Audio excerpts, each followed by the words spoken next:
Good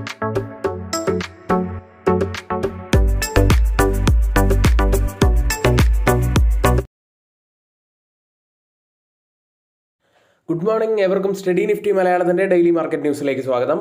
ഇന്ന് ഫെബ്രുവരി 1 ഞായറാഴ്ചയാണ്. ഇന്ന് ഏറ്റവും പ്രധാനപ്പെട്ട ബഡ്ജറ്റ് ഡേ ആണ്. ഇന്നത്തെ പ്രത്യേകത എന്താണെന്ന് വെച്ചാൽ ഞായറാഴ്ച ആയിരുന്നിട്ട് കൂടി NSEയും BSEയും തുറന്ന് പ്രവർത്തിക്കുകയാണ്. സാധാരണ ടൈമിംഗ് തന്നെയാണ്. രാവിലെ 9 മണി മുതൽ 3:30 വരെ മാർക്കറ്റ് ഓപ്പൺ ആയിരിക്കും. ഇനി ബഡ്ജറ്റ് തുടങ്ങുന്ന സമയം രാവിലെ 11 മണിയാണ്. ആ സമയത്ത് ഒരു ഹൈ വോളറ്റാലിറ്റിക്കുള്ള സാധ്യത തന്നെയാണ് പ്രതീക്ഷിക്കുന്നത്. അതുകൊണ്ട് ഈ ദിവസം എല്ലാവരും ശ്രദ്ധാപൂർവം മാത്രം ട്രേഡ് എടുക്കാൻ ശ്രമിക്കുക. ഇന്ന് ഈ വീഡിയോയിൽ നമ്മൾ സംസാരിക്കാൻ പോകുന്നത് ഏതൊക്കെ സെക്ടറുകളും ഏതൊക്കെ സ്റ്റോക്കുകളുമായിരിക്കും ഇന്ന് ഫോക്കസിൽ ഉണ്ടായിരിക്കുക, കൂടാതെ ബഡ്ജറ്റിൽ വരുന്ന അനൗൺസ്മെൻറ്റുകൾ ഏതൊക്കെ സ്റ്റോക്കുകളെയും ഏതൊക്കെ സെക്ടറുകളെയുമാണ് ഇമ്പാക്റ്റ് ഉണ്ടാക്കുക എന്നുമാണ് നമ്മൾ ഈ വീഡിയോയിൽ സംസാരിക്കാൻ പോകുന്നത്. ഏതായാലും ഇന്നത്തെ ഈ വീഡിയോ കുറച്ചൊരു സ്പെഷ്യൽ വീഡിയോ തന്നെയാണ്.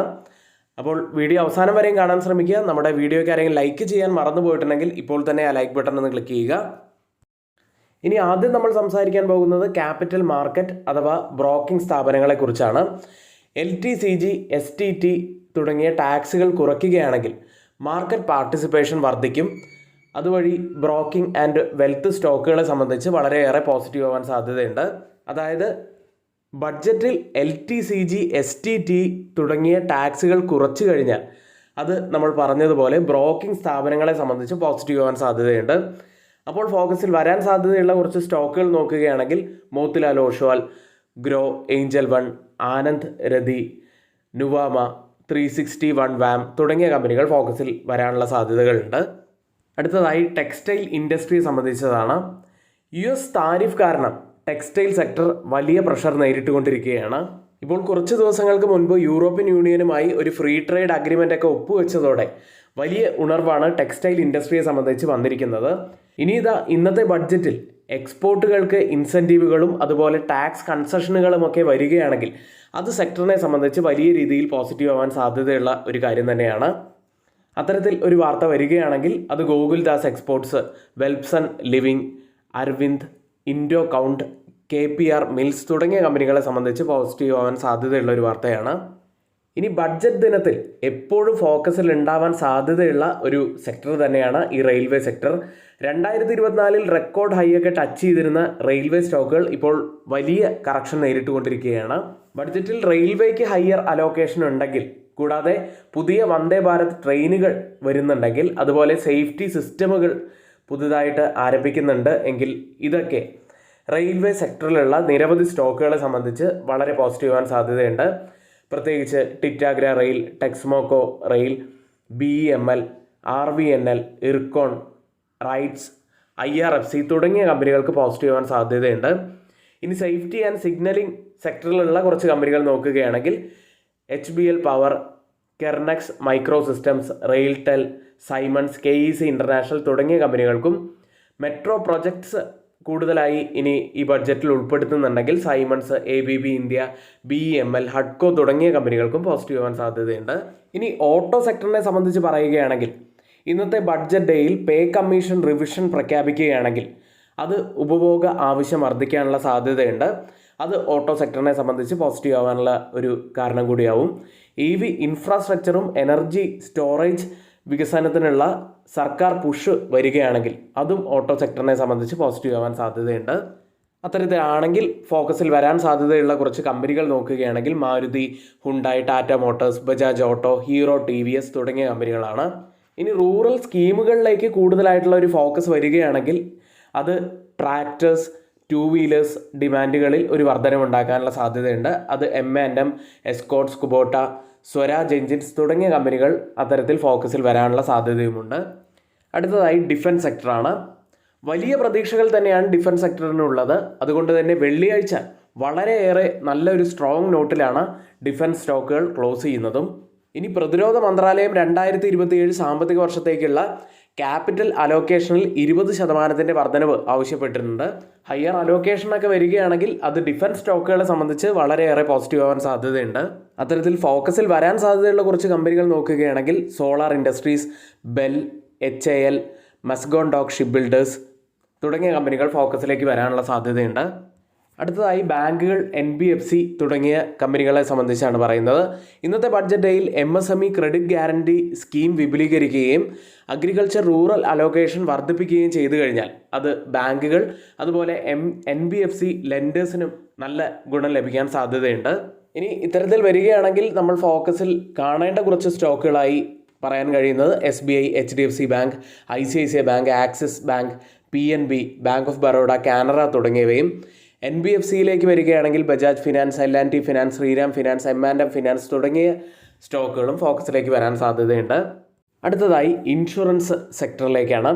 ഇന്നത്തെ ബഡ്ജറ്റ് ഡേയിൽ 80cc ഡേയിൽ ടേം ഇൻഷുറൻസ് ഉൾപ്പെടുത്തുകയോ 80D medical insurance deduction limit ഉയർത്തുകയോ ചെയ്യുകയാണെങ്കിൽ അത് ഇൻഷുറൻസ് സെക്ടറിനെ സംബന്ധിച്ച് പോസിറ്റീവായിട്ടുള്ള ഒരു ട്രിഗർ ഉണ്ടാക്കാനുള്ള സാധ്യതയുണ്ട്.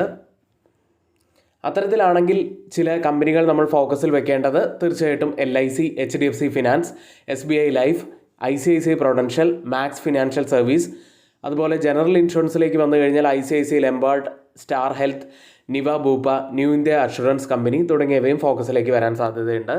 ഇനിയിപ്പോൾ ഹൈലി ഫോക്കസിലുള്ള മറ്റൊരു സെക്ടറാണ് ഡാറ്റ സെൻറ്റർ സ്റ്റോക്കുകൾ. ഇന്നത്തെ ബഡ്ജറ്റ് ഡേയിൽ AI ക്ലൗഡ് ഡിമാൻഡ് മുൻനിർത്തിയുള്ള ഡാറ്റ സെൻറ്റർ ഡെവലപ്മെൻറ്റിന് സർക്കാർ പുഷ് ലഭിക്കുകയാണെങ്കിൽ അത് ഈ സെക്ടറിലുള്ള സ്റ്റോക്കുകളെ സംബന്ധിച്ച് പോസിറ്റീവ് ആവാൻ സാധ്യതയുണ്ട്. ഇൻഫ്രാ സ്റ്റോക്കുകളായിട്ടുള്ള Hitachi Energy, Siemens, ABB, Thermax, GE Vernova തുടങ്ങിയ കമ്പനികൾക്കും മറ്റുള്ള കമ്പനികളായിട്ടുള്ള Reliance, L&T, TCS, Lodha, നെറ്റ്വെബ്, E2E തുടങ്ങിയ കമ്പനികൾക്കും പോസിറ്റീവ് ആവാൻ സാധ്യതയുണ്ട്. ഇന്ന് പോസിറ്റീവ് ആവാൻ സാധ്യതയുള്ള വളരെ കുറച്ച് സെക്ടറുകൾ മാത്രമാണ് നമ്മളിവിടെ പറഞ്ഞത്. ഇനി ഒത്തിരിയേറെ സ്റ്റോക്കുകളും സെക്ടറുകളും ഫോക്കസിലേക്ക് ഇനിയും വരാനുള്ള സാധ്യതകളുണ്ട്. കുറച്ച് സ്റ്റോക്കുകളുടെ പേരും അതുപോലെ സെക്ടറുകളുടെ പേരും എടുത്ത് പറഞ്ഞു എന്ന് മാത്രം. ഇനി ഈ സ്റ്റോക്കുകളുടെ പേരോ സെക്ടറുകളുടെ പേരോ ഒന്നും തന്നെ ഒരു റെക്കമെൻഡേഷൻ അല്ല, നിങ്ങളുടെ എഡ്യൂക്കേഷണൽ പർപ്പസിന് വേണ്ടി മാത്രമാണ് ഷെയർ ചെയ്യുന്നത്. ഇനി മ്യൂച്വൽ ഫണ്ടുമായി റിലേറ്റ് ചെയ്ത ഒരു ബൈറ്റിലേക്ക്. മ്യൂച്വൽ ഫണ്ടുകളിൽ ഇൻവെസ്റ്റ് ചെയ്യാൻ താല്പര്യമുണ്ടോ? ചിട്ടികളിലോ ബാങ്ക് നിക്ഷേപങ്ങളിലോ പണം ഇടുന്നതിനേക്കാൾ മികച്ച ഒരു ഇൻവെസ്റ്റ്മെന്റ് ഓപ്ഷനാണ് മ്യൂച്വൽ ഫണ്ടുകൾ നിങ്ങൾക്ക് നൽകുന്നത്. ദീർഘകാല സമ്പത്ത് സൃഷ്ടിക്കാൻ മ്യൂച്വൽ ഫണ്ടുകൾ മികച്ച ഒരു മാർഗമാണ്. അത് SIP വഴിയും മ്യൂച്വൽ ഫണ്ടിൽ ഇൻവെസ്റ്റ്മെന്റായും ഒക്കെ ചെയ്യാവുന്നതാണ്. മ്യൂച്വൽ ഫണ്ട് നിക്ഷേപം ആരംഭിക്കാൻ NISM സർട്ടിഫൈഡ് ARN ലൈസൻസ് ഉള്ളതുമായ ഒരു മ്യൂച്വൽ ഫണ്ട് ഡിസ്ട്രിബ്യൂട്ടറുടെ സഹായം ഇനി നിങ്ങൾക്ക് ലഭ്യമാണ്. കൂടുതൽ വിവരങ്ങൾക്കും നിക്ഷേപം ആരംഭിക്കാനും സ്ക്രീനിൽ കൊടുത്തിരിക്കുന്ന വാട്സപ്പ് നമ്പറിൽ ഒന്ന് ബന്ധപ്പെടുക. ഇനി ഇന്ന് ബഡ്ജറ്റ് ദിനത്തിൽ നിഫ്റ്റിയെയും ബാങ്ക് നിഫ്റ്റിയെയും കുറിച്ച് എന്തൊക്കെ കാര്യങ്ങളാണ് നമ്മൾ ശ്രദ്ധിക്കേണ്ടതെന്ന് നോക്കാം. നിഫ്റ്റി വെള്ളിയാഴ്ച ക്ലോസ് ചെയ്യുന്നത് ഇടിഞ്ഞാണ്. 25,321 98 പോയിന്റ്സ് ഇടിഞ്ഞാണ് നിഫ്റ്റി ക്ലോസ് ചെയ്യുന്നത്. വെള്ളിയാഴ്ച നമ്മുടെ മാർക്കറ്റിൽ, അതായത് വെള്ളിയാഴ്ച ഒരു ഗ്രീൻ ക്യാൻഡിൽ ക്ലോസിംഗ് ആണ് നിഫ്റ്റിയിൽ ഉണ്ടായതെങ്കിലും ഒരു പോസിറ്റീവ് ക്യാൻഡിലായിട്ട് നമുക്കതിനെ കാണാൻ കഴിയില്ല. കാരണം വ്യാഴാഴ്ചത്തെ ആ ഒരു ഗ്രീൻ ക്യാൻഡലിന് മുകളിലായിട്ട് ഒരു ക്ലോസിംഗ് വെക്കാൻ സാധിച്ചില്ല. ഒരു ഗ്യാപ് ഡൗൺ ഓപ്പണിംഗ് ആയിരുന്നു. അതിനുശേഷം ഒരു മൂവ്മെൻറ്റ് നമുക്ക് മാർക്കറ്റിൽ ലഭിക്കുകയും ചെയ്തിരുന്നു. പക്ഷേ ആ ഒരു പോസിറ്റിവിറ്റി നമുക്ക് മാർക്കറ്റിൽ കാണാൻ കഴിഞ്ഞിട്ടില്ല. ഇനി ഇന്നത്തെ ഈ ബഡ്ജറ്റ് വളരെയേറെ പോസിറ്റീവ് ആവുകയാണെങ്കിൽ അത് അപ്സൈഡിലെ ഈ ഒരു റെസിസ്റ്റൻറ്റ് ട്രെൻഡ് ലൈനും ബ്രേക്ക് ചെയ്ത് മുകളിലേക്ക് പോകാനുള്ള ഒരു സാധ്യതയുണ്ട്. അത്രയും നല്ലൊരു ബൂസ്റ്റ് ഇന്നത്തെ ഈ ബഡ്ജറ്റ് ഡേയിൽ നമുക്ക് ഉണ്ടായാൽ മാത്രമാണ് അത്തരത്തിലൊരു മൂവ്മെൻറ്റ് നമുക്ക് പ്രതീക്ഷിക്കാൻ കഴിയുകയുള്ളൂ. അതുപോലെ ഡൗൺ സൈഡിൽ നമ്മൾ ശ്രദ്ധിക്കേണ്ടത് 200 EMAയും കൂടാതെ ഡൗൺ സൈഡിലെ ഈ ഒരു ട്രെൻഡ് ലൈനും കൂടിയാണ്. ഇത് രണ്ടും ബ്രേക്ക് ചെയ്യുകയാണെങ്കിൽ നല്ല ഒരു നെഗറ്റിവിറ്റി നമ്മുടെ മാർക്കറ്റിൽ വരാനും സാധ്യതയുണ്ട്. ഇനി ബാങ്ക് നിഫ്റ്റിയിലേക്ക്.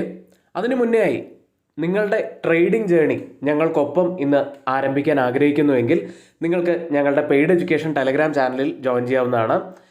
ഇന്ന് 1299 രൂപയ്ക്ക് 55% ഡിസ്കൗണ്ടോടുകൂടി നിങ്ങൾക്ക് ജോയിൻ ചെയ്യാൻ കഴിയുന്ന നല്ലൊരു അവസരം കൂടിയുണ്ട്. ആർക്കെങ്കിലും ജോയിൻ ചെയ്യാൻ താല്പര്യമുണ്ടെങ്കിൽ ഇപ്പോൾ തന്നെ ഇവിടെ കൊടുത്തിരിക്കുന്ന സ്ക്രീനിൽ കൊടുത്തിരിക്കുന്ന വാട്സപ്പ് നമ്പറിലൊന്ന് മെസ്സേജ് അയച്ച് ജോയിൻ ചെയ്യാവുന്നതാണ്. ബാങ്ക് നിഫ്റ്റിയിലേക്ക് വന്നു കഴിഞ്ഞാൽ അപ്സൈഡിലുള്ള ഈ ഒരു ഡൗൺവേർഡ് സ്ലോപ്പിംഗ് ട്രെൻഡ് ലൈൻ ഒരു പ്രധാനപ്പെട്ട കാര്യം തന്നെയാണ്. ഇനി ബാങ്ക് നിഫ്റ്റിയിൽ ഇത് ബ്രേക്ക് ചെയ്യുകയാണെങ്കിൽ അപ്സൈഡിൽ ഈ ലെവൽ വരെയൊക്കെ പോകാനുള്ള സാധ്യതയുമുണ്ട്. കൂടാതെ ഓൾ ടൈം ഹൈ ലെവലൊക്കെ ഹിറ്റ് ചെയ്യാനുള്ള സാധ്യതയുമുണ്ട്.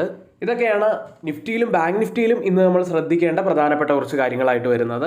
ഇന്നിവിടെ നമ്മൾ പറഞ്ഞ എല്ലാ കാര്യങ്ങളും ഏറ്റവും ഓതറൈസ്ഡ് ആയിട്ടുള്ള സൈറ്റുകളായ Moneycontrol, Mint, Reuters, CNBC, Financial Express തുടങ്ങിയ മാധ്യമങ്ങളിൽ നിന്നാണ് എടുത്തിരിക്കുന്നത്. മറ്റുള്ളവയെല്ലാം നമ്മുടെ വ്യൂസ് മാത്രമാണ്, ഒരിക്കലും റെക്കമെൻഡേഷൻ അല്ല, നിങ്ങളുടെ എഡ്യൂക്കേഷണൽ പർപ്പസിന് വേണ്ടി മാത്രമാണ് ഷെയർ ചെയ്യുന്നത്. എങ്കിൽ ഇന്നത്തെ ഈ വീഡിയോ ഇവിടെ പൂർത്തിയാവുന്നു. ഏവർക്കും നന്ദി.